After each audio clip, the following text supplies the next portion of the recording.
नमस्कार, राज तक news channel में आपका स्वागत है। हमारे साथ समाज सेवी हरीश राजभर जी जुड़ चुके हैं। सबसे पहले हरीश जी, हमारा सवाल ये है कि आप एक संगठन में थे पहले, राजभर फाउंडेशन नाम से। वो संगठन चल रहा है कि अभी बंद हो गया फिलहाल? जी, राजभर फाउंडेशन यह आजमगढ़ का रजिस्ट्रेशन है और है कि संपूर्ण भारत में सक्रिय है। और इसके राष्ट्रीय अध्यक्ष मुनीलाल राजभर जी हैं, कोषाध्यक्ष रमेश राजभर जी हैं और प्रमुख महासचिव के पद पर हम कार्यरत हैं और लगातार प्रयास करते हैं कि आप लोगों की सहायता, आप लोगों की मदद, समाज के सभी लोगों की और समाज के दूसरे भी समाज के अन्य लोगों की हम लगातार मदद करते हैं और सहायता करने के लिए तत्पर हैं। तो राजभर भर फाउंडेशन बनाने की जरूरत क्यों पड़ी? तमाम राजभर संगठन पड़े हैं। जी, आपने तो बहुत अच्छा विषय उठाया है महोदय जी। मैं आपको स्पष्ट बताना चाहता हूँ, संगठन तो बहुत है, तकरीबन 30 के ऊपर संख्या है, 40 तक पहुंच जाएगी। परंतु जमीनी स्तर पर अगर आप सोचिए कि हम आजमगढ़ रहते हैं या किसी व्यक्ति को मुंबई में कोई दिक्कत है, किसी को बिहार में कोई दिक्कत है, किसी को वेस्ट बंगाल में अगर कोई दिक्कत है, पंजाब प्रांत में या गुजरात में किसी को दिक्कत है, तो वो सबसे पहले न कि हमारे समाज के किसी अन्य संगठन को जल्दी है खबर करती है या खबर करते हैं या उनसे मदद मांगने की जो कोशिश होती है। समाज के लोग जो हैं, इतना नौजवानों का नेटवर्क हमारे पास इतना मतलब जो बोलते हैं ना पावरफुल है कि नौजवानों का जो हमारा संगठन है वह इतना बढ़िया काम करता है कि तत्काल हमें जानकारी मिल जाती है, बल्कि मीडिया को भी खबर बाद में लगती है, पहले खबर हमारे पास आ जाती है। और हमारे लोग जगह जगह पर हैं, सभी प्रांतों में हैं, यहाँ तक कि विदेश तक की भी कोई अगर परेशानी, कोई दिक्कत होती है किसी बंदे को, तो तत्काल उसकी भी मदद करने के लिए हम लोग तैयार रहते हैं। और विदेशों में अमेरिका तक हमारी शाखाएं फैली हुई हैं। हम चाहते हैं कि अन्य देशों में भी हमारी शाखाएं फैली। नेपाल में काफी लोग हैं, हमारे समाज की अच्छी तबके के लोग हैं। अगला सवाल हमारा है कि कुछ दिन पहले आप बोल रहे थे कि आने वाला लोकसभा चुनाव में 2024 में हम प्रत्याशी खड़ा करेंगे, तो क्या कोई संगठन है कि भारत राजभर फाउंडेशन पार्टी के रूप ले लिया है? जी देखिए, नीति तो यही कहती है कि हमारे समाज के, देखिए संगठन का मूल तो आगे जा करके किसी न किसी को हमको समर्थन देना होगा। जो हमारे समाज के लिए बढ़िया काम करेगा, जो पार्टी हमारे लिए अच्छा काम करेगी, हमारे आरक्षण के विषय है। हम बहुत पिछड़े और दलित के लोग हैं, हमारी आर्थिक स्थिति सही नहीं है, बहुत दयनीय है। तो महोदय, हम चाहते हैं कि आपके टीवी के माध्यम से हम लोगों को संदेश देना चाहते हैं कि हमारी जो अंदर की जो विचारधाराएं हैं, हमारे किसी नेताओं से मेल नहीं खाते। समाज अपने आप को ठगा महसूस कर रहा है समाज के नेताओं से। मेरा यह निवेदन है कि इस वीडियो को इतना बेहतरीन तरीके से प्रस्तुत किया जाए कि समाज के लोगों को, नौजवानों में एक उत्तेजना पैदा हो, एक जागृति पैदा हो। हर लोग किसी न किसी पार्टी में है और आज आरक्षण का इतना बड़ा विषय है। जागो राजभर के टीम के लोगों के साथ में मैं आज जुड़ा हुआ हूँ और उन लोगों ने जो उनके जो महान कार्य उन्होंने किया है, हमने भी मुकदमा दायर किया था, याचिका दायर किया था इलाहाबाद हाई कोर्ट में। हमें सफलता नहीं मिली, हम निराश नहीं है। हम तो चाहते हैं कि हमें नहीं मिली, हमारे भाइयों को मिली, तो भाई हमारी तरफ से हम तो खुद ही कह रहे हैं कि सबसे पहले माला हम पहनाएंगे। और दोबारा फिर जो है कि सरकार हमारी सुन नहीं रही है, सबसे बड़ी बात तो सरकार हमारी सुन नहीं रही, तो उसके खिलाफ भी फिर मुकदमा करना है। फिर मैं लोगों से मैं आह्वान करता हूँ कि कुछ धन लगेगा, तो मैं इसलिए मैं चाहता हूँ कि जितना ज्यादा हो सके जितना अधिक हो सके हम अपनी तरफ से भी मदद करेंगे और हमारे संगठन की तरफ से मदद करेंगे। उसके अलावा हम पर्सनल भी हम इतना मदद करेंगे तो शायद हम चाहते हैं कि समाज के आगे ज्यादा मेहनत न करना पड़े। और समाज से एक निवेदन भी हमारा है कि आप किसी भी पार्टी या किसी दल में रहें, लेकिन समाज की, जहाँ हमारे छात्रों की, हमारे समाज के नए नौजवान युवा साथियों की जो पढ़ लिख करके जो निराश हो रहे हैं, ऐसे बच्चों के लिए, उनके भविष्य के लिए आप सभी लोगों को एकत्र होकर के एक संकल्प लेना होगा कि अब हमें नेताओं के भरोसे नहीं बैठना है। हम नेताओं का डंडा झंडा ढो लिए, लेकिन बताइए कोई मंत्री बन जाता है तो वो अपना स्वार्थ देखता है। कोई अपने बेटों को जो है कि सांसद बनाने के लिए कभी इस पार्टी में तो कभी उस पार्टी में, तो कभी वहां से तो कभी यहाँ, कभी बसपा में तो कभी सपा में तो कभी भाजपा में। ये क्या है भाई, ये क्या है? और जिसमें जाएंगे उसकी तारीफ करेंगे और सामने वाले की फिर बुराई करेंगे जिसमें से निकल कर आएंगे, और ऐसे अपशब्द बोलेंगे। क्या क्या अपशब्द आप तो समझ ही रहे होंगे, समाज के लोग जानते हैं। किसी से घात करेंगे, बहन बेटियों से पता नहीं क्या क्या भाषा इस्तेमाल किया जाता है। उसके बाद में कहते हैं कि कोई लोडर है, लोडर है। इतनी बड़ी आप बोल रहे हैं कि किसी पार्टी में आप जाते हो तो उसमें लोडर है, तो आप भी तो उसमें गठबंधन कर रहे हैं। उसमें पहले भी तो गठबंधन आपका था, तो आपको निकलने की आवश्यकता क्या थी? आपको निकलने की आवश्यकता थी, पहले महंगाई थी तो आप निकल गए। आज क्या सस्ता हो गया है कोई चीज? आज सबसे पहली बात तो कुछ 2002 में पार्टी बनी, मैं नाम नहीं लेना चाहता हूँ, नाम लेने से आदमी बड़ा हो जाता है। तो मैं सबसे पहली बात मैं ये कहना चाहता हूँ कि 2002 में उनका मैनिफेस्टो क्या था, शायद लोगों को जनता भूल गई होगी। हम नहीं भूले हैं, हम नहीं भूले हैं, क्योंकि उस पार्टी में बनाने में हमारे लोगों का, हमारे समाज के लोगों का एक एक रुपये का योगदान है। महोदय, मैं आपको देना चाहता हूँ, मैं जनता से भी बता देना चाहता हूँ कि 2002 में जब आपकी सरकार, आपकी पार्टी बनी, तो आपने पहले बात ये लिखी थी कि किले कोट खंडन, राजभर समाज के इतिहास को बचाने का, संरक्षण का काम और किलों को सुरक्षित करने का काम सर्वप्रथम हमारी पार्टी करेगी। एक मैनिफेस्टो। सेकंड मैनिफेस्टो, दूसरा जो है मैनिफेस्टो, उसको आप देखिए। आरक्षण की बात, राजभर समाज की, पहले तो आरक्षण की एक समाज की बात हुई, राजभर समाज की, लोग एकत्र हुए। उसके बाद समय में आप आते आते मंत्री बने, मंत्री के बाद में आप 17 जाति के लोगों को लेकर के भरमाए, और उस मुद्दे को आज वो कहां गया, वो मुद्दा आज वो मुद्दे कहां है? आप उसी पार्टी में जा रहे हैं, उसी सरकार में फिर दोबारा जा रहे हैं जिस सरकार ने आपको, आप जिसको आप छोड़कर आए या उन्होंने निकाल दिया, चाहे जो भी कुछ रहा हो, लेकिन जाने की जरूरत क्या थी? अगर आपको लड़ना है तो लड़िए, अपने दम पे लड़िए, हम साथ में रहेंगे। लेकिन हमारी एक बात और है कि आपको 17 टिकट मिला था, आपको 17 टिकट मिला था, 18 टिकट मिला था। ये बताइए कि क्या परिवारवाद, वंशवाद कब तक चलेगा? हम माने आप लड़िए, आपके बेटे लड़े, आपके समधी लड़े, 17 टिकट कम नहीं होता है। अरे कम से कम, अरे सब माफी चाहता हूँ, नहीं देना चाहिए, कभी कभी निकल जाता है। तो 17 टिकट में से कम 5 टिकट राजभरों को अगर देते तो वहां चुन करके राजभर समाज बैठता ना सदन में, विधानसभा में बैठता।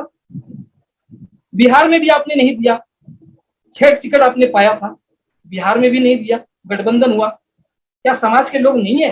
क्या समाज में लड़ने वाले योग्य नेता नहीं है? और कई लोगों से आपने चंदा लिया या टिकट देता हूं करके, वही हमारे एक भाई थे राम दुलारे भाई, उनको भी नहीं दिया गया। अभी एक नया वीडियो जारी हुआ है आपके बनारस में, कैलाश सोनकर जी का, पूर्व विधायक, उन्हीं की पार्टी से, उन्होंने खुलेआम वीडियो जारी करके कहा कि हमसे पैसे की डिमांड की गई, हमने पैसा नहीं दिया तो हमारा टिकट काट दिया। हमने उनसे पर्सनली पूछा, साहब कितने की डिमांड थी? बोले 2 करोड़ की डिमांड थी। बताइए 2 करोड़ में आप टिकट बेचोगे? आज समाज की समस्या यह है कि जो आदमी 2 करोड़ की टिकट खरीद के आज विधायक बनता है, और पैसा खर्चा करके, समझ लीजिए जो भी अमाउंट बनता होगा, कैपिटल एक बनता होगा खर्च करने के लिए, तो जो आदमी 2-3 करोड़ रुपया खर्च करके अगर विधायक बनता है तो वो क्या समाज का काम करेगा? मैं समाज से पूछना चाहता हूँ, समाज के लोगों से मैं पूछना चाहता हूँ, ये मेरे स्वजाति बंधु, क्या वो 2 करोड़ में टिकट खरीद करके वो समाज के, अगर अभी आप लेटेस्ट पारा की घटना देख लीजिए, पारा गाजीपुर बिरनो थाना, एक्सीडेंट बताया गया था, उस पर हमने सड़कों पर उतर करके, सामने समाजवादी पार्टी का कार्यालय है, और उस कार्यालय के अंदर में स्थानीय विधायक जखनिया के विधायक बौद्धराम जी, वो कुछ ऐसे ही नाम है, बेदीराम, बैठे हुए थे। हम उस परिवार को लेकर गए और सामने एसपी कार्यालय, सड़क का दायरा है, मात्र 10 मीटर का भी दायरा नहीं रहा होगा। इस पार और उस पार उस खिड़की में से कार्यालय दिखता है, ऐसे नीचे देखेंगे तो सामने एसपी कार्यालय, एसपी साहब का कार्यालय दिखता है, कप्तान साहब, पुलिस अधीक्षक साहब का। हमने कहा कि आप चलिए, आप स्थानीय विधायक है, थोड़ा चल करके बोल देंगे तो हो सकता है इनकी जांच बैठ जाएगी महोदय। समाज के लोगों में बताना चाहता हूँ। वह विधायक बोला कि अरे भाई आप लोग जाइए, बताइए आपने चुना है ना, क्या जखनिया में राजभरों ने नहीं चुना है? नेताजी तो 2 करोड़ रुपया लेके फरके हो गए महोदय जी, नेताजी 2 करोड़ रुपया लेके फरके हो गए। झेल कौन रहा है? कौन झेल रहा है? जनता झेलेगी। आप काम लेके जाइए। इसके पहले त्रिवेणी राम जी थे उतरौला में, वही दुल्लापुर के पास में उतरौला थी, दुल्लापुर थाने की मामला था। आपको याद होगा कि यादव समाज के लोगों ने लाठी से खेत खेत करके खेत जोता भी और मारा भी, फायरिंग भी हुई, गोली भी चली, अस्पताल में हड्डी टूट गई महिलाओं की, यहाँ तक कि छाती तक खुल गई थी और महिलाओं की दौड़ते भागते में, जान बचाते हुए में। बड़ा दुख के साथ यह कहना पड़ता मुझे, मेरे समाज पे जो मैंने झेला है मेरे समाज के लिए और जो मैंने किया है वो मैं जानता हूँ, मेरा हृदय जानता है कि गांव गांव गली घूम करके मैं समाज के लिए कितनी लड़ाइयों को लड़ता हूँ। न मैं कोई मंत्री हूँ, न कोई विधायक हूँ, न मुझे बनने की कोई चेष्टा है। मैं इनकी तरह झूठे कसम वादे नहीं खाता हूँ कि मैं आजीवन चुनाव नहीं लड़ूंगा, मैं ये नहीं करूंगा, मैं वो नहीं करूंगा, मुझे न विधायक बनना है, ना सांसद बनना है। लेकिन मित्रों, मेरे भाइयों, आज समाज के ऊपर इतनी बड़ी आफत या विपत आती है, ऐसे लोग बोलते हैं कि जाइए। उन्होंने सीधे शब्दों में कह दिया था, सिकंदर भारद्वाज जी गवाह हैं, हमारे राष्ट्रीय युवा अध्यक्ष थे, विश्व राजभर फाउंडेशन और अखिल भारतीय राजभर संगठन थे, जब हम चला रहे थे उस वक्त की बात है। उस समय उन्होंने जवाब दे दिया था कि जाइए आप बलिया चले जाइए। नेताजी आपको विधायक बनाया है, हमारे लोगों ने बनाया है, लोगों से दुश्मनियां लेकर के बनाया है, अदर समाज से दुश्मनियां लेकर के बनाया है। आज समाज हमारा दुश्मन बनता है, लेकिन जब जीतने की बारी आती है, जीतने के बाद जब कोई समाज का काम आता है तो नेताजी के पास चले जाइए। और जिस गरीब के पास जाने तक के किराए तक के पैसे नहीं होते, जाने तक की हिम्मत नहीं होती है कि वो गाड़ी रिजर्व करके वहां जाए और बेचारे को अपना काम करके बलिया से रिटर्न आ जाए।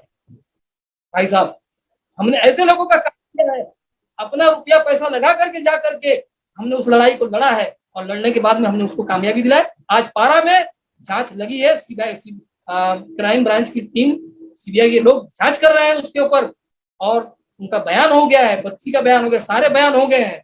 अब जो भी कुछ है आगे मुकदमा चलेगा और बढ़ेगी। मैं यही कहना चाहता हूँ कि मेरे समाज के लोगों, अरे अब भी आपकी पट्टी खोलिए, आप किसी पार्टी में रहिए, लेकिन अपने समाज का भला जो पार्टी करती है आप उसके साथ में रहिए। बरगराने से और बोलने से नाम होता है, लेकिन समाज आज हमारा जमीन पर ही बैठा है। पहले जमीन पे टाट बिछा के बैठता था, अब तो बिना टाट का हो गया है। साथियों और भाइयों, मैं यही कहना चाहता हूँ कि अधिक से अधिक जागे, और जागो राज और अच्छे संगठन कर रहे हैं उनके साथ जुड़े। ओपी राजभर तो बोलते हैं कि राजभर समाज हमारे साथ है। साहब ऐसा है, अभी आपको मैं बताऊंगा कि उनके पास बहुत से उदाहरण है। वो कह रहे हैं कि उनकी आदत है, जैसे कि अब हमने ही ज्वाइन कर लिया, या ब्रिजेश ने ज्वाइन कर लिया, या संतलाल जी थे बड़े भाई, उनकी बात कर लीजिए, राणा विजय की बात कर लीजिए, जनमत मोर्चा की बात कर लीजिए, ये लोग सेकंड ओम प्रकाश हुआ करते थे साहब। जो इनके मुंह से उस समय पार्टी में निकल जाता था वो काम नेताजी ना नहीं बोलते, इनकी जबान रख ली जाती थी। लेकिन इन लोगों ने पार्टी में आए, विस्तार हुआ, पार्टी बढ़ती चली गई। एक एक लोगों ने 2-2 हजार लोगों को जोड़ा, 5-5 हजार लोगों को जोड़ा, लाख लोगों को जोड़ा। आखिर में जब इनका नंबर आया चुनाव लड़ने का या टिकट या जो भी कुछ इनकी मांग रही हो, जब इन लोगों ने मांगा, इनको बाहर का रास्ता दिखा दिया। दूसरी बात, आप ध्यान दीजिएगा मैं क्या कह रहा हूं, बड़े भाइयों, देश के सभी मेरे नौजवान साथियों ध्यान दीजिएगा। आपको तो निकाल दिया, आपका समय गया, 2, 4, 5 साल का वक्त गया, 7 साल का वक्त गया, 10 साल का वक्त गया, धन गया, पैसा गया, समय गया। उसके साथ में आपने हजारों लोगों को जोड़ा, अगर आपको निकाल दिया तो ओम प्रकाश राजभर जी को क्या फर्क पड़ता है? कोई फर्क पड़ने वाला है? उनकी नीति रही है कि उनको चालाक लोग नहीं चाहिए साहब, उनको वही लोग चाहिए जो सिर्फ डंडा और झंडा ढोए और बस खुश रहे, बोल के खुश रहे, बोल के खुश रहे। कोई लड़ाई, समाज की लड़ाई लड़नी हो तो उसमें कोई योगदान नहीं, ना आरक्षण में कोई योगदान है, ना समाज में अगर बहन बेटी की आबरू चली जाती है, लूटी जाती है, उस पर भी कोई सिस्टम नहीं। इनके लोग बेचारे क्या करें, इनके लोगों का सुनेगा कौन? कम से कम अगर संगठन कोई लड़ाई को लड़ता है तो इनके लोगों को खुल करके आना चाहिए। आज आरक्षण के ऊपर हम धरना प्रदर्शन पूरे उत्तर प्रदेश के अंदर में लगभग में आधे उत्तर प्रदेश में हमने धरना प्रदर्शन किया, ज्ञापन दिया मुख्यमंत्री जी को, लेकिन इनके लोगों ने, और भी पार्टी के लोग हैं और भी समाज के नेता है, उन लोगों ने रोकने का काम किया। साहब क्यों रोकते हैं? हम क्या अपने लिए लड़ रहे थे? हम समाज के लिए लड़ रहे थे। मैं समाज के लोगों से आह्वान करता हूं, जो पार्टी आपको रोकती है आरक्षण के मुद्दे पर, वह आपका सबसे बड़ा दुश्मन है। अगर आप उस पार्टी में है तो आप अभी भी समझ जाइए, आप गुमराह हैं। आप कृपया अपने जो आंखों पर चश्मा चढ़ा हुआ, जो जुनून समाज का चढ़ा हुआ है, जो पीले रंग का जुनून चढ़ा हुआ है, जो लाल रंग का जुनून चढ़ा हुआ है, जो हरे रंग का जुनून चढ़ा हुआ है, साथियों उस जुनून को आप समझिए कि आप किस रास्ते पर जा रहे हैं और कितने विधायकों को बना के दे सकते हैं। मैं आज दावे से पूछता हूं, राम दुलारे जी ने टिकट के लिए उनको दिया था जो भी कुछ XYZ वादा किया कि हाँ देंगे मुबारकपुर से टिकट, लास्ट में वो भी टाइट फिश। क्यों भाई? वहां से नहीं देते, कहीं और से देते, कम से कम एक विधायक तो बनता, एक राजभर समाज का व्यक्ति तो विधायक बनता। क्यों नहीं बनता? आज उसी पार्टी में जाएंगे, जिसमें भी आप जाएंगे उसमें सौदा यही होगा कि हमारे बेटे को सांसद बना दीजिए या मंत्री बना दीजिए, केंद्रीय में डाल दीजिए, बाकी हम समाज भेज देते हैं आपको ले जा करके, तो हम समाज को भेज देते हैं। कहने का मतलब आपका ये है कि ओम प्रकाश राजभर सिर्फ पैसे पर टिकट बेच रहे हैं? खुलेआम बेच रहे हैं, खुलेआम। प्रूफ देता हूं मैं, चाहिए तो हम प्रूफ देते हैं। तो यही आप बात तो वीडियो समाज में में जाकर बताया करें, आप लोग समाज में जाके आप लोग बताया करें कि ये सच्चाई कितनी है, तो वो जवाब देंगे।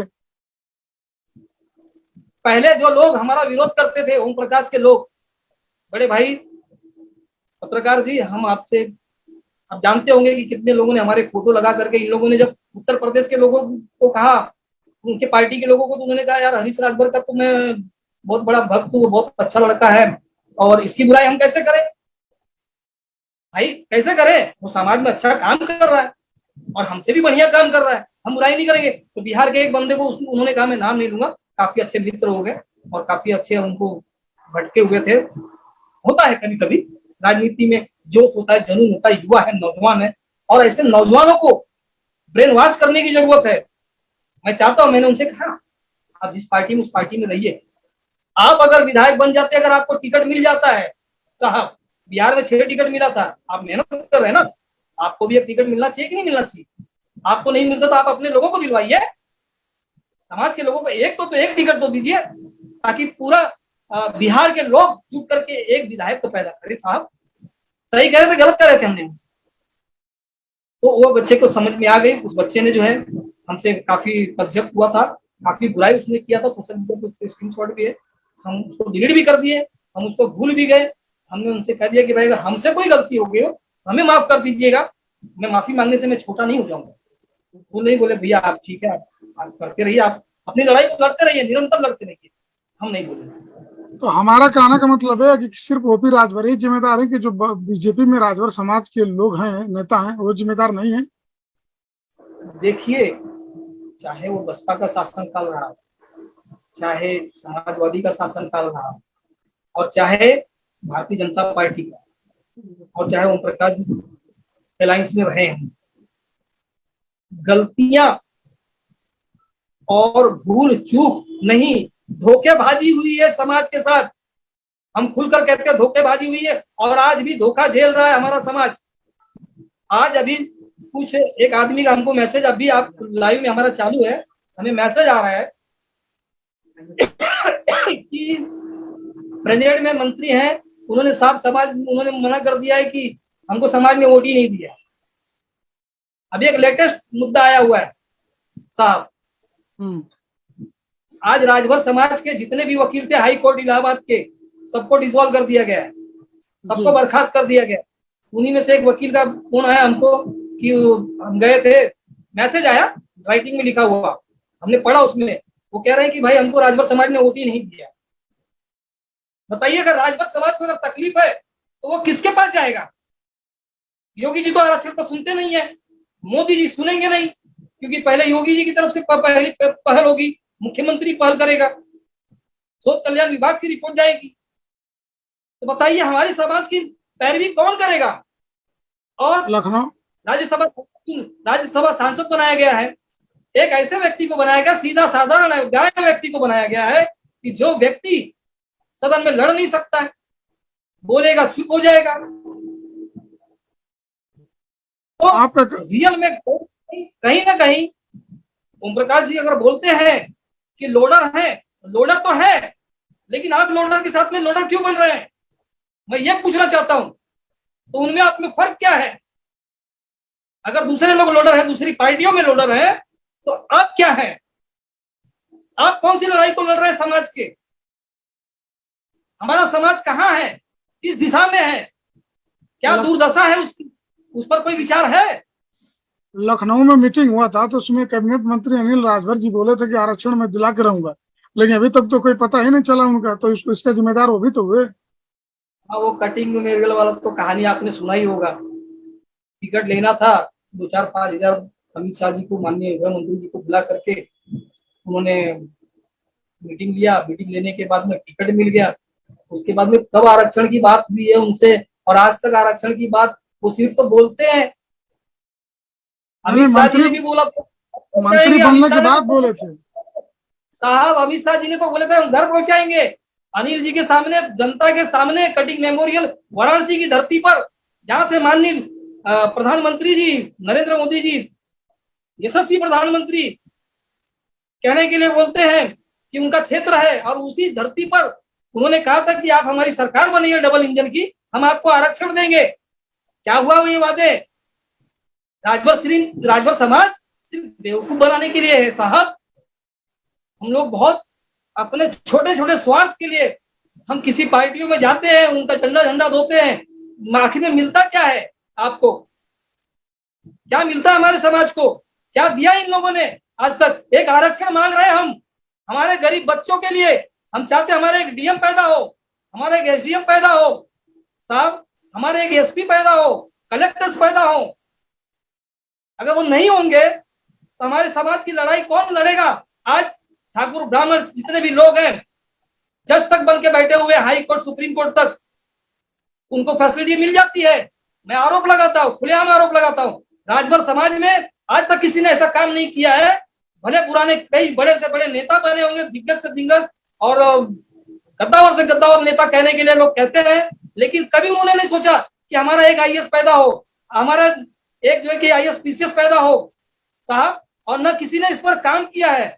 मैं माननीय मुलायम सिंह पिछड़ों के नेता है, मायावती जी पिछड़ों के नेता है, मैं उनसे भी पूछना चाहता हूँ उन्होंने भी अपने समाज में कितने लोगों को पढ़ाया लिखाया और उसका खर्च वहन किया है कि वो आईएएस पीसीएस बनाया है। जब तक हमारे समाज के लोगों को, हमारे लोगों को, अगर जब तक हम अपने दिशा को नहीं बदलेंगे, हम अपने रास्ते को नहीं बदलेंगे, हमारे नेता और मंत्रीगण, खर्च लगता है, बच्चे मेहनत करते हैं, उस पर भी खर्च होना चाहिए। हमारी आर्थिक स्थिति सही नहीं है समाज की कि हम अपने बच्चों को उस मुकाम तक पहुंचाने के लिए उतना खर्च करें साहब। बच्चे मैंने देखा हूं कि इलाहाबाद में प्रैक्टिस करते हुए, आईएएस पीसीएस की तैयारी करते हुए, मेरे बड़े भाई मैं आपको बता रहा हूं कि बाल पक गए हैं। और एससी एसटी के लड़के जो उनसे सीख रहे हैं, जिनको कोचिंग कर रहे हैं, उनकी नियुक्तियां हो जा रही है और वो डीएम एसडीएम बन करके बैठे हैं, पोस्टिंग पर हैं, लेकिन हमारे लोग वैसे के वैसे पड़े हैं। ये तकलीफ है मुझे। कुछ लोग तो बोलते हैं कि राजभर समाज क्षत्रिय समाज में आता है, तो राजभर को आरक्षण की जरूरत क्या है? देखिए, जो तलवार लेकर के आज क्षत्रिय नहीं होता साहब। मैं आपको बहुत बड़ी बात बताता हूँ, आप यशस्वी तब होंगे, आप राजा तब कहलाएंगे, आप कहीं के जब डीएम बन जाएंगे। आप यशस्वी तब हो जाएंगे, आप राजा तब हो जाएंगे, आपके हाथ में तलवार की जरूरत नहीं है, आपके हाथ में इस कलम की जरूरत है। इस कलम की ताकत से आप डीएम बन जाएंगे, एसडीएम बन जाएंगे, और जिस जिले में जाकर के आप बैठेंगे उस जिले के आप राजा कहलाएंगे साहब, आप राजा कहलाएंगे। समाज के लोगों अच्छे पोस्ट, अच्छे मुकाम तक अगर पहुंचेंगे तो वो वहां का राजा कहलाएगा। राजा उसे कहते हैं साहब, आज तलवार लेकर के राजा नहीं है। आज हमारी स्थिति बलिया के गांव में जाकर देखिए, बहराइच के गांव में जाकर देखिए, श्रावस्ती के और गोंडा के गांव में जाकर देखिए, बलरामपुर के गांव में जाकर के देखिए साहब। आप जंगलों में जाइए, महाराजगंज के जंगलों में जाइए, नेपाल के बॉर्डर पर जाइए, आप कुशीनगर में जाइए। कुशीनगर में तो कुछ ऐसे क्षेत्र है, जंगली क्षेत्र है, जिस जंगल के क्षेत्रों में लोगों के पास रहने को घर नहीं है, लकड़ी का घर है जिस पर मट्टी लगा करके ऊपर बैनर वगैरह रख करके लोग रह रहे हैं उस घर में। और आप बात कर रहे हैं कि हम क्षत्रिय हैं साहब, आप बात कर रहे हैं क्षत्रिय है। भाई जो बात कर रहे होंगे वो क्षत्रिय होंगे, वो तलवार लेके घूमे, हमें कोई उससे शिकायत नहीं, भाई आप बनिए क्षत्रिय। लेकिन जो गरीब है उसके लिए आपने क्या किया? क्या उन गरीबों को आगे बढ़ने के लिए, उनके पढ़ने के लिए क्या कोई व्यवस्था की है उन संगठनों ने?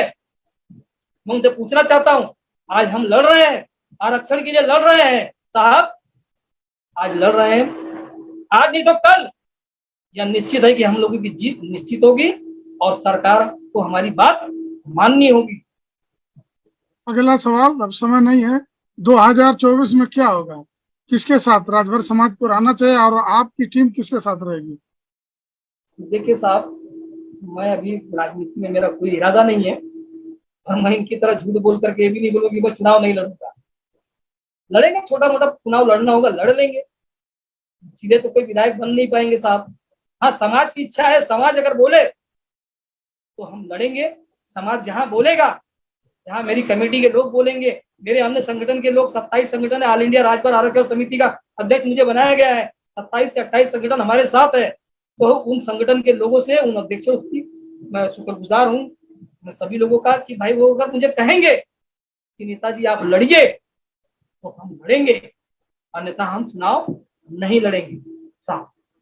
आखिरी में राजभर समाज को क्या संदेश देना चाहेंगे 1 मिनट के अंदर में? राजभर समाज को हम यही संदेश देना चाहेंगे, आंखों की पट्टियां खोलिए और हम जो बोल रहे हैं उस बात पर थोड़ा गौर करिए। अगर हमारी बात अच्छी लगे तो समाज में फैलाइए। पढ़े लिखे नौजवानों से मैं कहना चाहता हूँ कि इस बात को अधिक से अधिक आप शेयर करें और समाज के कोने कोने तक हमारी बात को फैलाएं और इस बात को लोगों तक ये संदेश पहुंचाएं कि ताकि समाज जागरूक हो और अपनी लड़ाई को समाज खुद लड़े। हम चाहते हैं कि 10, 20, 30 हजार, 40 हजार, 50 हजार लोग लखनऊ चले और धरना प्रदर्शन किया जाए, विधानसभा का घेराव किया जाए। जो भी खर्च आएगा वह खर्च आधा उठाने की ताकत हरीश राजभर रखेगा, बाकी समाज को योगदान देना होगा। मैं समाज से निवेदन करता हूं, चाहे 10 लाख लगे, चाहे 20 लाख लगे, चाहे 50 लाख भी लगेगा, हरीश राजभर पीछे नहीं हटेगा। राज तक न्यूज चैनल में आप आए, इसके लिए आपका बहुत बहुत धन्यवाद। जी, आपका बहुत बहुत धन्यवाद बड़े भाई। आपने जो हमारी बात को, हृदय की भावनाओं को आपने समझा, हमें जो सम्मान दिया, आपके चैनल का भी मैं बहुत बहुत धन्यवाद देता हूँ और राज तक चैनल को कोटि कोटि नमस्कार।